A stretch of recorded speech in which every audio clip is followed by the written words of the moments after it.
Gulf కంట్రీస్కి link అయి ఉన్న హర్మూజ్ జలసంధికి లింక్ అయి ఉన్న మొత్తం 23,000 మంది భారతీయులు ఇరుక్కుపోయారు అనేది తెలుస్తోంది. దాడుల్లో మరి కొందరు మరణిస్తే అందులో 2 భారతీయులు ఉన్నారు.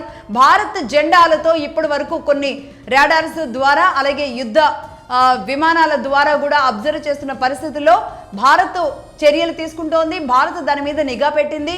తమ దేశానికి సంబంధించిన తమ జెండాలతో ఉన్న ఆ నౌకలను జాగ్రత్తగా తమ దేశానికి తీసుకురావడానికి ఇప్పటికే అనేక ప్రయత్నాలు చేస్తున్నాము అని జలశక్తి శాఖ మంత్రి సర్పానంద సోనోవాల్ ప్రకటించడం జరిగింది. ఆయన ఈ నేపథ్యంలో 36 నౌకలు భారత జెండాలతో ఇంకా ఆ జల మార్గంలోనే ఉన్నట్టుగా తెలుస్తుంది. ఇవన్నీ కూడా ముడి చమురును ట్రాన్స్పోర్ట్ చేస్తున్న నౌకలుగానే గుర్తించారు. అలాగే కమర్షియల్ కార్గో అండ్ ఎల్పిజి గ్యాసులకు సంబంధించి కూడా ద్వారా ఈ నౌకల ద్వారా ప్రయాణం జరుపుతుంది.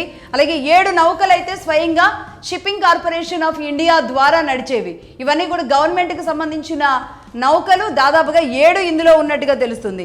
హర్మూజ్ జలసంధికి వెస్ట్ భాగం ఏదైతే ఉందో పర్షియన్ జలాలకు సంబంధించిన దాంట్లో దాదాపుగా ఒక 12 నౌకలు భారతీయులు ఉన్న భారతదేశ జెండాలతో ఉన్న 12 నౌకలు అక్కడ బ్లాక్ అయిపోతే ఇటు గల్ఫ్ కంట్రీస్లో అంటే గల్ఫ్ ఆఫ్ ఒమన్ సైడ్ ఉన్న హర్మూజ్ జలసంధిలో గల్ఫ్ వైపు అంటే అటు పర్షియన్ అనేది వెస్ట్ సైడ్కు ఉంటుంది, హర్మూజ్ జలసంధికి పశ్చిమాన ఉంటుంది. ఎగ్జాక్ట్గా ఈస్ట్లో ఉన్న గల్ఫ్ దేశాల్లో ఉన్న ఒమన్ వైపుగా ఉన్న మన జెండాలతో ఉన్న కొన్ని నౌకలు దాదాపుగా 24 నౌకలు అక్కడ ఉన్నాయి. మొత్తంగా అయితే దాదాపుగా 36 నౌకలు పూర్తిగా భారతదేశానికి సంబంధించిన నౌకలు అటు ఒమన్ వైపు ఇటు ఇరాన్ వైపు 2 వైపులా కూడా బ్లాక్ అయిపోయిన పరిస్థితి కనబడుతుంది.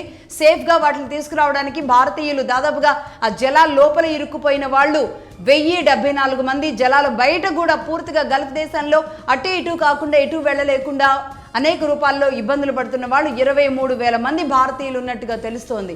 ఏ మాత్రం ప్రమాదం జరగకుండా ముందుకు వెళ్ళడానికి అనేక చర్యలు తీసుకుంటున్నట్లుగా ఇటు భారతదేశ ప్రభుత్వం చెబుతున్న పరిస్థితి కనబడుతుంది.